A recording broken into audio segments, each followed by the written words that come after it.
ngasi ayangna anowo topic amaga loinana puduna laksari miyoiba si astrology de yumpham oiraga kanglup ohum thongna khaidui migi kanglup laigi kanglup hingchaba natraga hingchabi gi kanglup haiduna adubu aikoi miyoibana bab tanadabadagi khangba watpadagi mahakki mamaudi hingchabini mahakki mapurobidi hingchabani haiduna wakhal aranba wakhanda yumpham oiraga pamdaba thodok thokpasu dumuk yawi masi aranba masina punsi tengani masina fataba lambide satkani haibigi wafam leite masi gyan taba ama sangi aduna hena akupa maron khangingba leiragbasu akhangba astrologer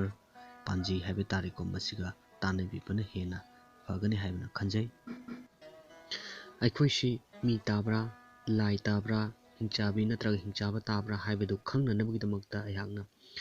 araiba mongda haijaba tare video si semjabani masida aran hui yaurbasu comment section da adumuk piba yagani aikoina kuthi singda adumuk ubiba khangbiba yaurangani khangbibana khangbire khangdaba singi oinadi janam thaba jaga haijab tare maduda igibu isha isha gi nakshatra habi thom shangni aduna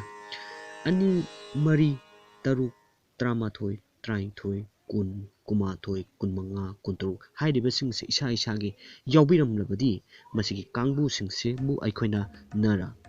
natraga mi haina khangnai aduga ama manga taret nipan tromdoi traunga tratet kunithoi kuntare hairiba singsigi da isha isha gi yawbiram lagadi masi deba natraga lai haina khangnagani ahum mapan tara tramari tratu traipan trampan kulumdoi kunmari masing asida ishagi yawbiram labadi masigi kangbu sibuna gana sibuna ko raksa natraga hingsaba natraga hingchabi haina khangnagani adubu hairiba singsi oi haidun hekta magi character dudi chelakani haibigi chapchaba masi leite yongna yumban punsi semgadaba singi oinadi nipa nupi anima gana chap manarbadi yam fai mi amasung laina mayai oina fai laiga hingchabaga yeknai chiknai khanagali migi hingchabaga oirabadi dasa kaya pangdi adubu masi hairagasu nifa raga nupi aduna mahi masing matik chana hairaba understanding leirabadi masi thoidongna kaidabra haina khanjai